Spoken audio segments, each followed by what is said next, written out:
Discuss करेंगे nucleophilic substitution reaction. ठीक है, इसमें क्या होगा, जो आपका न्यूक्लियोफाइल है जिस पर एक ऐसा चार्ज है, नेगेटिव चार्ज है, वो हैलोजन को क्या करेगा, सब्स्टिट्यूट करेगा। ठीक है, हैलोजन की जगह ले लेगा। तो ये रिएक्शंस क्या कहलाएंगी, आपकी न्यूक्लियोफिलिक सब्स्टिट्यूशन रिएक्शन। तो हम हेलो एल्केन वाली यूनिट कर रहे हैं। तो जो आपकी न्यूक्लियोफिलिक सब्स्टिट्यूशन रिएक्शन है वो दो टाइप की हैं, एक तो SN2 रिएक्शंस और एक है आपकी SN1 रिएक्शंस। तो सबसे पहले हम बात करेंगे SN2 रिएक्शंस। SN2 रिएक्शंस की फुल फॉर्म है आपकी substitution nucleophilic by molecular reaction. ठीक है, बाई का मतलब 2। तो इसको हम substitution nucleophilic by molecular reaction क्यों कहते हैं, क्योंकि जो ये रिएक्शन है ये डिपेंड करती है concentration of RX and concentration of nucleophile. ठीक है, तो सेकंड ऑर्डर रिएक्शन है ये। ठीक है, तो इसीलिए हम इनको क्या कहते हैं, बाई मॉलिक्यूलर रिएक्शन। चलिए अब हम इसका मैकेनिज्म करते हैं। तो जो आपकी SN2 रिएक्शंस हैं ये एक ही स्टेप में क्या हो जाएंगी, कंप्लीट हो जाएंगी। देखिए एग्जांपल अगर हम लें तो ये आपका मिथाइल क्लोराइड है और OH नेगेटिव क्या है आपका, ये न्यूक्लियोफाइल है। तो न्यूक्लियोफाइल का जो अटैक होगा एल्काइल हैलाइड पे वो होगा बैक साइड। बैक साइड का क्या मतलब है, जो आपका जो डायरेक्शन आपकी कार्बन हैलोजन बॉन्ड की है। ठीक है, तो अटैक जो होगा वो बिल्कुल इसके अपोजिट होगा। अपोजिट का मतलब इसके बिल्कुल पीछे से।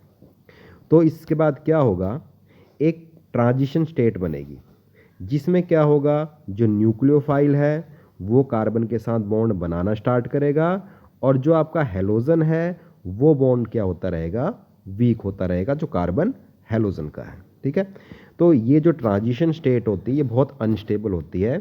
आप यहाँ पर देखिए कार्बन की वैलेंसी कितनी है, 5 है। ठीक है, और आप सभी को पता है कार्बन बॉन्ड कितना बनाता है, 4 बनाता है। ठीक है, तो नेक्स्ट स्टेज में क्या होगा, आपका जल्दी से जल्दी क्या होगा, जो आपका हैलोजन है वो किस फॉर्म में निकल जाएगा, आपका हैलाइड आयन की फॉर्म में। ठीक है, जैसे कि यहाँ पर क्लोरीन था तो किस फॉर्म में निकल गया आपका, क्लोराइड आयन की फॉर्म में। और जो आपका न्यूक्लियोफाइल है वो उस कार्बन के अटैच हो जाएगा जिस कार्बन के साथ हैलोजन अटैच था। ठीक है, तो ये चीज़ आपने ध्यान रखनी है। तो ये मैंने आपको बात बता दी थी कि इसे बाई मॉलिक्यूलर रिएक्शंस क्यों कहा जाता है, क्योंकि इस रिएक्शन का rate concentration of alkyl halide और कंसंट्रेशन ऑफ न्यूक्लियोफाइल पे डिपेंड करता है। अब बात आती है जो हमारे पास प्राइमरी हैलाइड्स हैं, सेकेंडरी हैलाइड्स हैं, टर्सरी हैलाइड्स हैं, उनकी रिएक्टिविटी कैसी है टूवर्ड्स SN2 रिएक्शंस। ठीक है, तो सबसे ज़्यादा जो रिएक्टिव हैं वो हैं आपके मिथाइल हैलाइड और जो टर्सरी हैलाइड हैं वो सबसे कम रिएक्टिव हैं। तो चलिए इसका रीज़न जानते हैं कि ऐसा क्यों है। यहाँ पर मैंने एक एग्जांपल ले रखा है, देखिए ये आपका मिथाइल हैलाइड है, प्राइमरी एल्काइल हैलाइड है, सेकेंडरी है, और ये क्या है आपका टर्सरी एल्काइल हैलाइड है। तो जो अटैक होगा न्यूक्लियोफाइल का, ठीक है, वो उस कार्बन पे होगा जिस कार्बन पे क्या अटैच है, आपका हैलोजन अटैच है। ठीक है, और अटैक भी कैसा होगा, बैक साइड, ये हमने अभी करा था। तो अगर इस कार्बन के अराउंड जिस कार्बन पे अटैक होना है किसका, न्यूक्लियोफाइल का, उस कार्बन के अराउंड अगर क्राउडनेस ज़्यादा है तो न्यूक्लियोफाइल इस कार्बन पर आसानी से अटैक नहीं कर पाएगा। यहाँ पर जो एग्जाम्पल है इस केस में जो मिथाइल हैलाइड है इसकी रिएक्टिविटी सबसे ज़्यादा होगी। क्यों होगी, क्योंकि यहाँ पर जो कार्बन है आपका, इसके अराउंड 3 हाइड्रोजन एटम्स अटैच हैं जिनका साइज क्या होता है, बहुत छोटा होता है। ठीक है, तो न्यूक्लियोफाइल आसानी से अटैक कर सकता है। अगर मैं प्राइमरी एल्काइल हैलाइड की बात करूं, जिस कार्बन पे हैलोजन लगा हुआ है वो कार्बन आगे एक कार्बन के जुड़ा हुआ है, तो ये कौन सा हैलाइड हुआ आपका, प्राइमरी। इसमें जो क्राउडनेस है वो मिथाइल हैलाइड से थोड़ी ज़्यादा है, क्योंकि जो मिथाइल ग्रुप होता है ये कैसा होता है, बड़ा होता है, लार्ज होता है। ठीक है, तो ये न्यूक्लियोफाइल को अटैक करने नहीं देगा आसानी से। तो प्राइमरी की क्या होगी रिएक्टिविटी, थोड़ी सी कम होगी, किससे, मिथाइल हैलाइड से। और सेकेंडरी अल्काइल हैलाइड की उससे भी कम रिएक्टिविटी होगी। क्यों, क्योंकि यहाँ पर दो बड़े ग्रुप्स आ जाएंगे, किसके अराउंड, उस कार्बन के अराउंड जहाँ पर न्यूक्लियोफाइल ने क्या करना है, अटैक करना है। और अगर मैं टर्सरी की बात करूं तो इसमें तो क्राउडनेस बहुत ज़्यादा है, न्यूक्लियोफाइल की बहुत कम टेंडेंसी है क्या करने की, इस कार्बन पर अटैक करने की, जिस पर क्या जुड़ा हुआ आपका, हैलोजन। तो आप यहाँ से भी देख सकते हैं कि जो प्राइमरी जो मिथाइल हैलाइड है इसकी रिएक्टिविटी सबसे ज़्यादा होगी, प्राइमरी अल्काइल हैलाइड की उससे कम होगी, और टर्सरी अल्काइल हैलाइड की सबसे कम होगी ड्यू टू क्राउडनेस। अब अगर मैं बात करूं एराइल हैलाइड, ये देखिए ये आपका है क्लोरोबेंजीन, ठीक है, और ये है आपका मिथाइल क्लोराइड। ये एलिफेटिक हैं, ये एरोमेटिक हैं। अगर मैं इन दोनों की रिएक्टिविटी की बात करूं तो जो मिथाइल क्लोराइड है इसकी रिएक्टिविटी ज़्यादा होगी, ठीक है। क्यों, क्योंकि ये जो आपका एराइल हैलाइड है, ये जो कार्बन है, जिस कार्बन पे हैलोजन जुड़ा हुआ है, ये कैसा, इट इज सेकेंडरी, ठीक है। और दूसरा रीजन ये भी है कि ये जो CCl बॉन्ड है इट इज स्ट्रॉन्ग, ठीक है।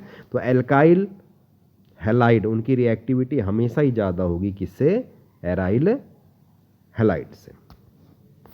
अब इसके बाद आती है आपकी SN1 रिएक्शन, ठीक है। हमने अभी SN2 करी थी, अब कौन सी होंगी आपकी SN1। SN1 रिएक्शन 2 स्टेप में कंप्लीट होगी, ठीक है।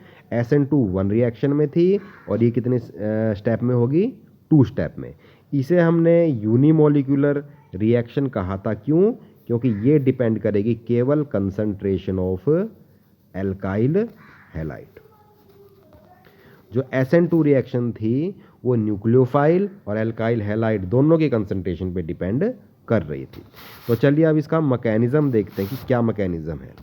तो जो फर्स्ट स्टेप है वो है आपका फॉर्मेशन ऑफ कार्बोकैटायन। कार्बोकैटायन होता है कार्बन के ऊपर कैसा चार्ज, पॉजिटिव चार्ज, ठीक है। तो इसमें क्या होगा, आपका आयोनाइजेशन होगी, ठीक है।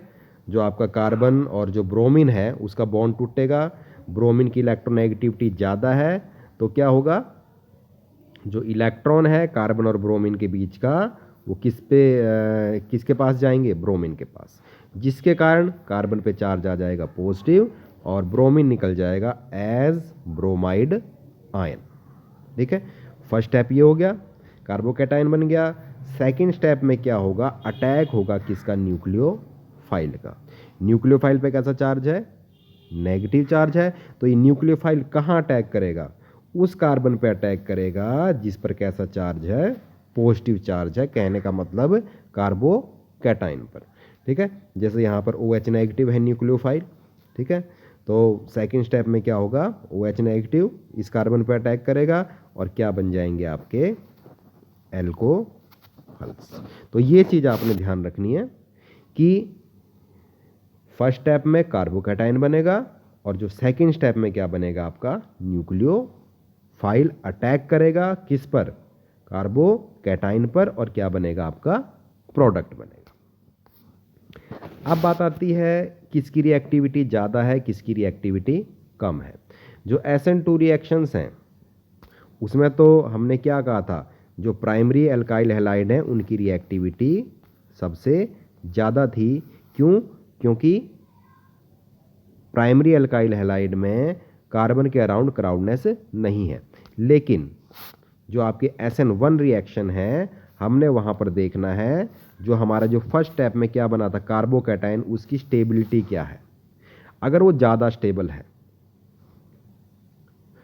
अगर कार्बोकैटायन ज़्यादा स्टेबल है, ये देखिए अगर ये ज़्यादा स्टेबल है तो ये इसमें आयोनाइज होगा, कार्बोकैटायन बनेगा ज़्यादा से ज़्यादा।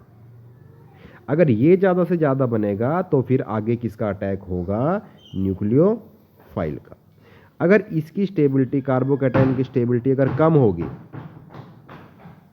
तो ये फर्स्ट स्टेप ही नहीं होगा, क्योंकि रिएक्शन तभी होती है जब एक मोर स्टेबल फॉर्म बनती है। अगर मैं कार्बोकैटायन की स्टेबिलिटी की बात करूं तो सबसे ज़्यादा जो स्टेबिलिटी है वो किसकी है? टर्सरी कार्बोकैटायन की, फिर सेकेंडरी की, फिर प्राइमरी की, और सबसे कम किसकी है? आपकी मिथाइल कार्बोकैटायन की। अगर टर्सरी कार्बोकैटायन की स्टेबिलिटी सबसे ज़्यादा है तो फर्स्ट स्टेप आसानी से होगा। अगर फर्स्ट स्टेप आसानी से होने के बाद कार्बोकैटायन बन गया तो उस पर कौन अटैक करेगा? फिर nucleophile. Greater the stability of carbocation, more easily it is formed, hence faster will be the rate of reaction। तो रिएक्टिविटी टर्सरी एल्काइल हैलाइड की सबसे ज़्यादा होगी। क्यों? क्योंकि इसका जो कार्बोकैटायन बनेगा वो कैसा बनेगा? सबसे ज़्यादा स्टेबल। ठीक है, ज़्यादा स्टेबल होगा तो ज़्यादा बनेगा तो न्यूक्लियोफाइल की टेंडेंसी भी होगी ज़्यादा अटैक करने की। तो टर्सरी एल्काइल हैलाइड इसकी रिएक्टिविटी सबसे ज़्यादा होगी टूवर्ड्स कौन सी रिएक्शंस? SN1 reaction. ठीक है, और जो आपका मिथाइल हैलाइड है उसकी जो रिएक्टिविटी होगी टूवर्ड्स SN1 रिएक्शन वो होगी सबसे कम। ठीक है, क्यों होगी सबसे कम? क्योंकि जो मिथाइल कार्बोकैटायन बनेगा CH3 पॉजिटिव ये सबसे कम स्टेबल है, लीस्ट स्टेबल है। ठीक है, ये आप +1 में देख सकते हो, कार्बोकैटायन का पूरा चैप्टर है, टॉपिक है सॉरी। ठीक है, तो ये थी हमारी SN1 और SN2 रिएक्शंस। तो एग्ज़ाम में कंपैरिजन आ सकता है कि कोई भी आपको दो वो दे देंगे एग्जाम्पल। ठीक है, और ये पूछा जाएगा कि बताएं कौन ज़्यादा रिएक्टिव है टूवर्ड SN2 रिएक्शन या फिर SN1 रिएक्शन। नेक्स्ट टाइम हम करेंगे प्रिपरेशन ऑफ एराइल हैलाइड।